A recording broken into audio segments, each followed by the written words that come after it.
Siapa sangka, seorang janda di Jogja mengalami kejadian paling mengerikan dalam hidupnya. Warga geger ketika seorang bidan desa melihat dengan mata kepala sendiri, bukan bayi, tapi seekor ular yang keluar dari perut wanita itu. Bagaimana ini bisa terjadi? Apakah ini nyata atau hanya mitos yang berkembang di masyarakat? Kisah ini akan membuat bulu kudukmu berdiri. Assalamualaikum, teman-teman semua. Selamat datang di channel kami yang selalu menghadirkan kisah-kisah viral penuh misteri dan pembelajaran hidup. Jangan lupa like, komen, dan subscribe agar kalian tidak ketinggalan cerita menarik lainnya. Yuk, tulis doa terbaik di kolom komentar agar kita semua selalu dilindungi dari hal-hal buruk yang tidak terlihat oleh mata. Malam itu, angin bertiup kencang di sebuah desa kecil di Yogyakarta. Pepohonan bergoyang. Dedaunan berdesir seperti bisikan samar. Di sebuah rumah tua yang sedikit terpisah dari pemukiman, seorang wanita bernama Mbak Rini duduk termenung di teras kayunya yang mulai lapuk. Tatapannya kosong, tubuhnya sedikit gemetar. Sejak beberapa bulan terakhir, ia merasakan sesuatu yang aneh dalam tubuhnya. Perutnya semakin membesar, seolah mengandung. Tapi bagaimana mungkin? Sejak suaminya meninggal beberapa tahun lalu, ia tak pernah lagi bersentuhan dengan laki-laki. Para tetangga mulai berbisik-bisik. Ada yang menduga ia menyembunyikan sesuatu. Namun, Mbak Rini tetap diam. Di kejauhan, suara kodok bersahut-sahutan. Suasana semakin mencekam saat terdengar suara langkah kaki di halaman rumahnya. Perlahan, langkah itu semakin dekat. Mbak Rini meneguk ludah, menatap ke arah pintu pagar yang setengah terbuka. Tiba-tiba, suara berdesis terdengar di balik semak-semak. Mbak Rini menahan napas. Ia bangkit berdiri, tubuhnya kaku. Matanya menatap tajam ke arah kegelapan. Ada sesuatu di sana. Sesuatu yang telah lama mengintainya. Tanpa peringatan, angin berembus lebih kencang. Lampu minyak di teras rumahnya bergetar, hampir padam. Bayangan hitam melintas di antara pepohonan. Mbak Rini melangkah mundur, dadanya berdegup kencang. Dalam hatinya, ia tahu, malam ini bukan malam biasa. Mbak Rini menutup pintu rumahnya dengan tergesa. Tangannya gemetar saat mengunci selotnya. Napasnya masih tersengal, telinganya tajam mendengar setiap suara di luar. Namun, yang terdengar hanyalah angin malam yang berdesir melewati celah-celah dinding kayu rumahnya. Ia meraba perutnya yang membuncit. Ada sesuatu yang bergerak di dalamnya, sesuatu yang tidak wajar.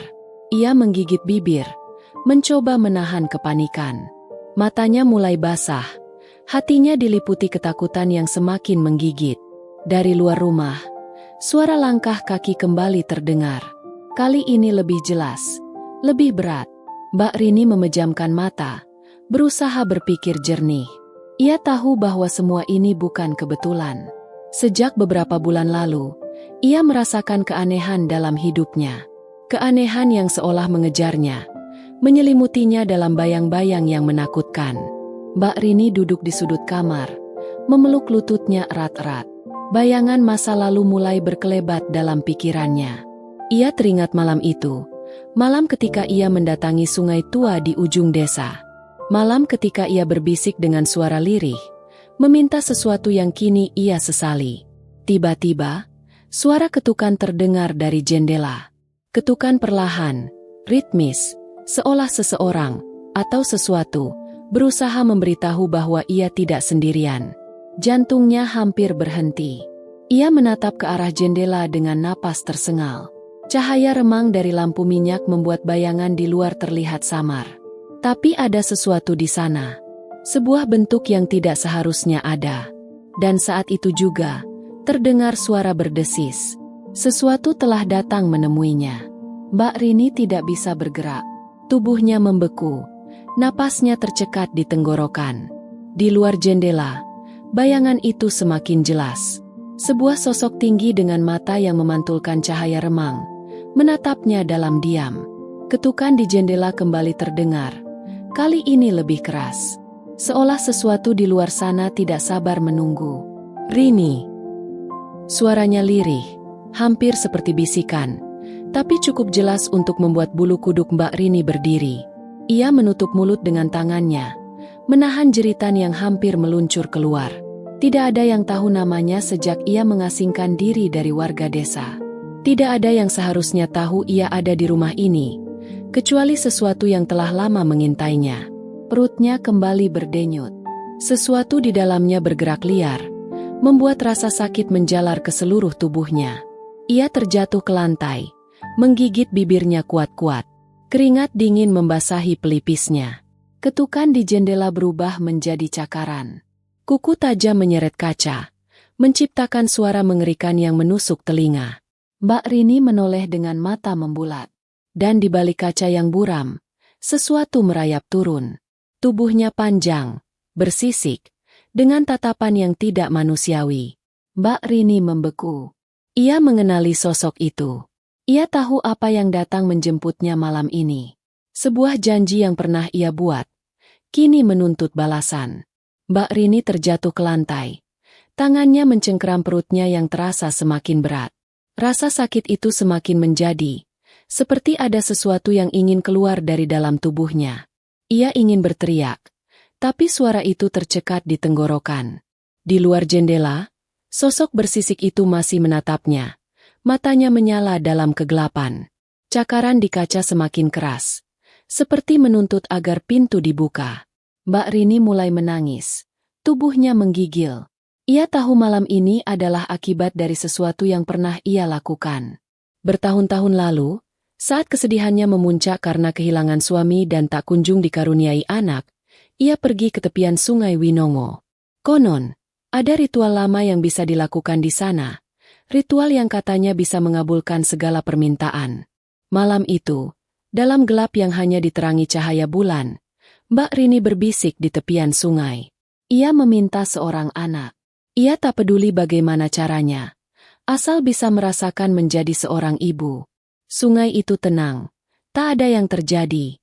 Hingga suatu malam, dalam tidurnya, ia bermimpi didatangi sosok hitam bersisik yang berjanji akan mengabulkan permintaannya.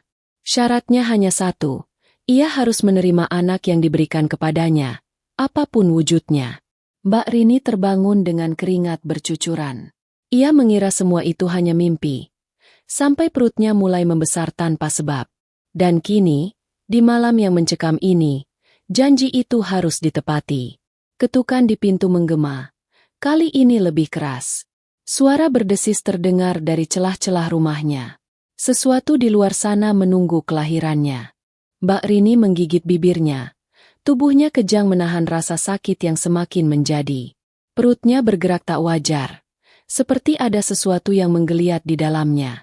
Keringat dingin membanjiri tubuhnya. Pandangannya mulai kabur. Di luar, suara berdesis semakin dekat. Ketukan di pintu berubah menjadi gedoran keras. Sesuatu sedang berusaha masuk.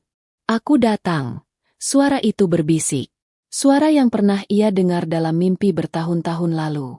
Mbak Rini tersungkur ke lantai, mencakar kayu dengan kukunya yang gemetar. Rasa sakit di perutnya mencapai puncaknya, seolah ada makhluk yang ingin keluar dari dalam tubuhnya. Lalu, suara itu terdengar. Ceklek, pintu rumahnya terbuka perlahan. Udara dingin menyeruak masuk, membawa serta aroma sungai yang lembab dan anyir. Mbak Rini mendongak dengan mata berkaca-kaca. Sosok tinggi itu berdiri di ambang pintu. Tubuhnya bersisik hitam kehijauan, matanya kuning menyala, dan lidahnya menjulur seperti seekor ular raksasa. "Kau sudah siap?" Makhluk itu bertanya dengan suara yang dalam dan bergema. Mbak Rini ingin berteriak, ingin lari, ingin membantah takdir yang kini menjemputnya. Tapi tubuhnya tak lagi memiliki tenaga. Dan saat itu juga, perutnya terasa seperti terkoyak dari dalam. Dari tubuhnya, sesuatu keluar, melata di lantai dengan suara mendesis. Mata Mbak Rini membelalak.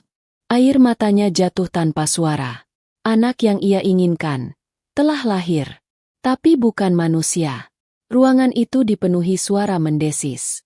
Cahaya lampu redup membuat bayangan makhluk kecil itu tampak mengerikan di lantai kayu yang sudah usang. Mbak Rini menatapnya dengan tubuh menggigil. Sosok itu menggeliat, tubuhnya panjang dan bersisik. Namun ada sesuatu yang membuat Mbak Rini nyaris menjerit. Makhluk itu memiliki wajah bayi. Mata kecilnya masih tertutup. Kulit wajahnya lembut seperti manusia. Tapi tubuhnya adalah ular, melata dengan gerakan lambat. Mbak Rini ingin menolak, ingin membuangnya jauh-jauh. Tapi sesuatu menahannya. Air mata mengalir di pipinya. Meski aneh dan tak masuk akal, perasaan sebagai seorang ibu mengikatnya erat. Makhluk tinggi bersisik yang berdiri di ambang pintu mengangguk pelan, seolah puas. Janji telah kau tepati, katanya. Dia milikmu sekarang. Tubuh Mbak Rini masih gemetar. Ia menoleh ke arah sosok itu dengan wajah penuh ketakutan. Tidak, ini tidak mungkin, suaranya bergetar. Makhluk itu hanya tersenyum tipis, memperlihatkan gigi-gigi tajam yang mengerikan. Dia adalah darah dagingmu, Rini, bisiknya. Rawatlah dia, atau tanggung akibatnya.